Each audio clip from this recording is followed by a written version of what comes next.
We are told that the Prophet of Islam was the great liberator of women. We are told that he raised their status, secured their rights, and broke the chains of pre-Islamic oppression. We are told that marriage in Islam is a partnership of mutual respect, not a system of possession. So explain this to me.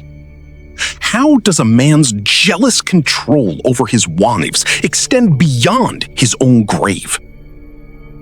The year is 632 AD. The Prophet of Islam falls ill. He dies in the room of his youngest wife, Aisha. He breathes his last, and the Muslim empire is plunged into chaos. But as the dust settles, a grim reality sets in for the women he left behind. Muhammad died, leaving 9 widows. Let us look closely at Aisha. We have already established from Sahih al-Bukhari that she was married at 6, and the marriage was consummated when she was 9. When Muhammad died, how old was she? She was 18 years old. An 18-year-old girl. Her entire youth had been spent in the shadow of a man over 40 years her senior. Now, he is gone.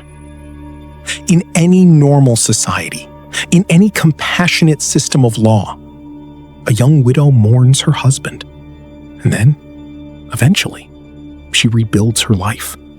She marries again. She experiences the joy of motherhood, something Aisha, who had no children, deeply desired. But Aisha was not allowed to move on. None of the Prophet's wives were. Because before Muhammad died, he made sure the prison doors were permanently locked from the inside.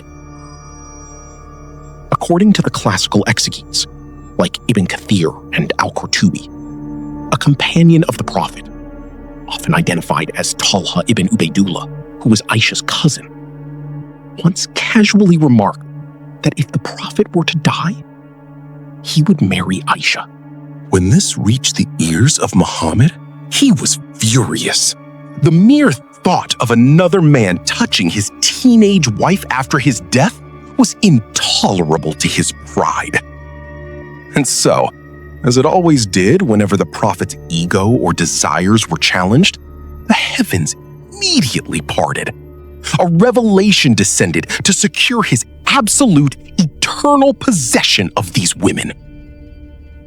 Read Surah Al-Ahzab, Quran 33:53. وَمَا كَانَ لَكُمْ أَن تُؤْذُوا رَسُولَ اللَّهِ وَلَا أَن تَنكِحُوا أَزْوَاجَهُ مِن بَعْدِهِ أَبَدًا إِنَّ ذَلِكُمْ كَانَ عِندَ اللَّهِ عَظِيمًا. And it is not lawful for you to harm the messenger of Allah or to marry his wives after him ever. Indeed, that would be in the sight of Allah an enormity. Listen to the absolute finality of that Arabic word, abadan, ever. Think about the staggering hypocrisy of this decree. For his entire prophetic career, Muhammad justified his massive, limitless harem by claiming he was protecting widows. He claimed that marrying women whose husbands had died was a noble act of charity to save them from destitution. But when it came to his widows, when it came to the 18-year-old girl he was leaving behind, the divine law of charity suddenly evaporated. No man was allowed to protect them.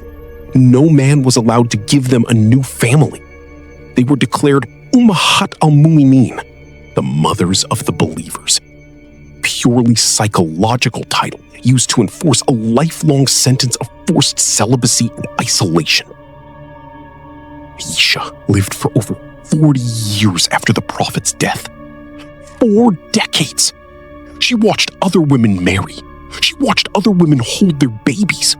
She watched generations of families grow, all while she was forced to remain trapped amber of a dead man's jealousy, forbidden from ever experiencing a normal human life, entirely because a verse in the Quran declared her the eternal property of the Prophet.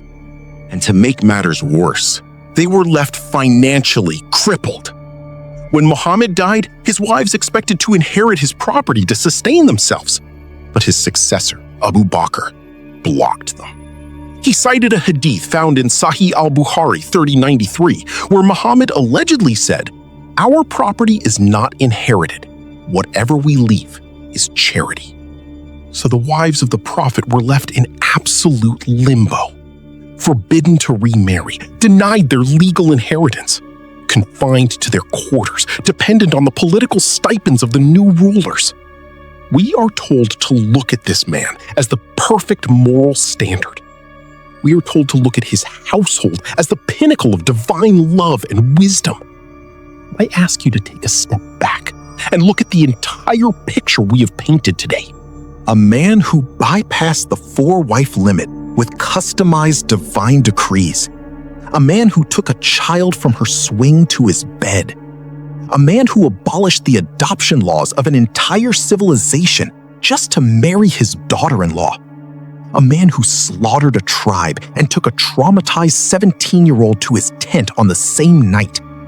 A man who used the terrifying voice of God to silence his wives when they caught him with a slave girl.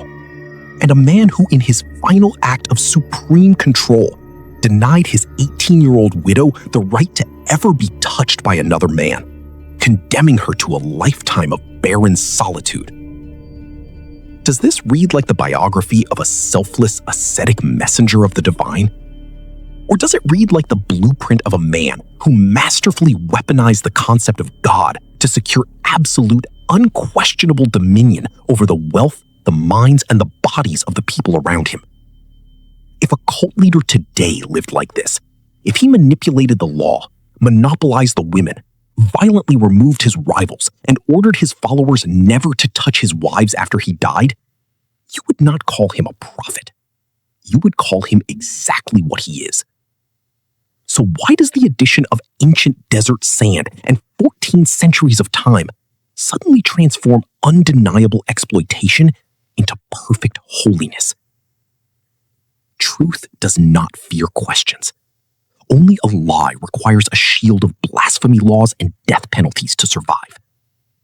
I leave the judgment to you. Fakir fil amr. Think about the matter.